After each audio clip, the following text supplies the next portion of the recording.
Hey guys, Jeremy here, and this is the new ANCEL OBD reader, which was sent to me at no charge for this review. I've just taken it out of the box, and the first thing I did, which I would highly recommend for you as well, is to make sure that it's completely charged up, and then go ahead and download all the updates that are available.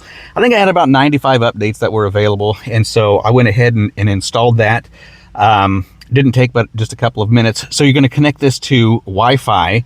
And once you connect it to Wi-Fi, once you get some codes, you're actually able to click on those codes and go to the internet and search out those codes. Now, I might be too far from my router right now, but I do want to show you how this thing works. Again, I've not used this before.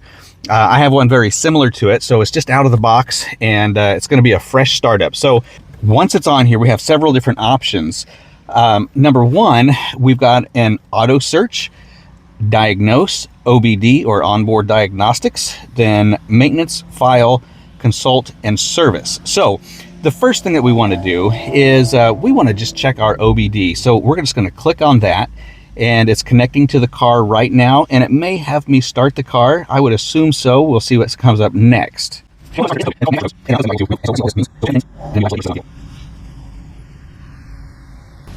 Okay, so we're going to go ahead and start the vehicle now and run that test one more time.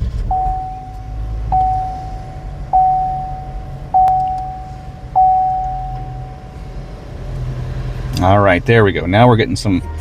So it's telling us all of our information, our VIN number. We don't want to show that. Our readiness, complete, not complete, not supported. And then our data stream and ignition is spark. Everything looks good here. So let's go ahead and do an auto search, see if it can find this vehicle for us. There it is. Look at that. 2017 Malibu. Nice. So it's got the car in the system, and we're going to go ahead and check some diagnostics. All right. So the next thing we're going to do here is run a health report under that VIN and see what it says about our vehicle. So ECM, that's all code. Control, ECM. All right, so now we're getting some detailed information. We have a transmission surge solenoid valve circuit open. We also have a P1718, which is a transmission surge solenoid valve circuit low current. So these are some things that I would not be able to fix myself. It's something that would have to go to a mechanic. We would have to dive deeper into these issues. Let's see if we can click on one.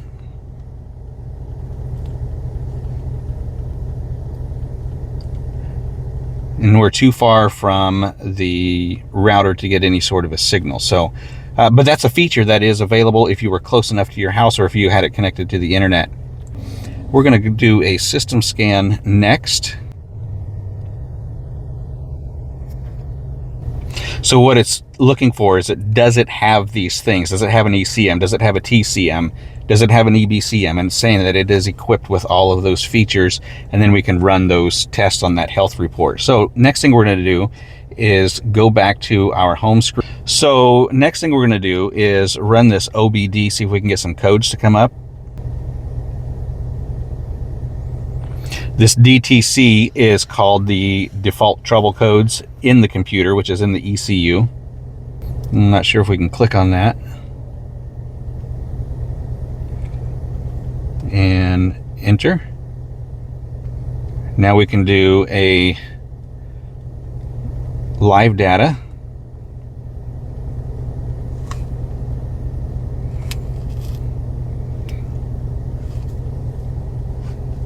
Going to give it some throttle.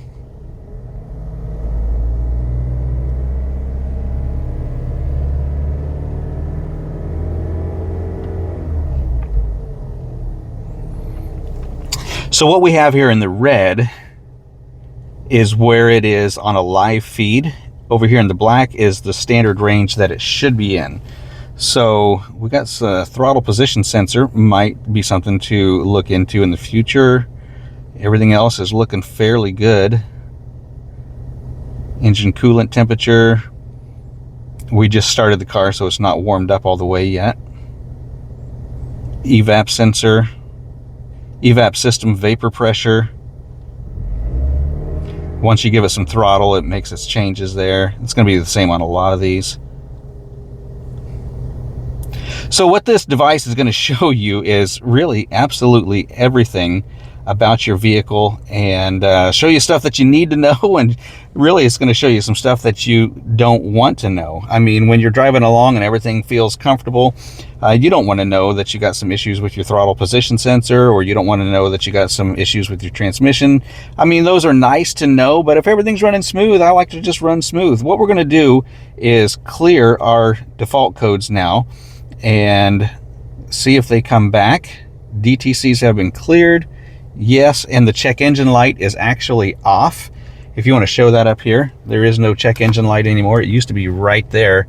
You can see the seatbelt guy, but you don't see any check engine light. So those are cleared. And the reason I went ahead and cleared those is because sometimes what you have are stored codes, something from a previous owner. So what we want to do is get relevant information, up-to-date information. So if there really is issues with the throttle position, if there is really issues with the transmission, if there really is issues with O2 sensors, the check engine light is going to come back on, and it's going to give us those readings, and then we'll be able to proceed and get those fixed. So there's a good chance that whoever had this before us never cleared the code. So the ANCEL OBD reader is definitely a device that I think that every car owner should have. That way you're not getting taken advantage of by a mechanic. You're not paying for things that don't need to be fixed. You do your own diagnostics work and then decide for yourself what you need to dive deeper into, what you need to fix, and what you don't need to fix. The ANCEL OBD reader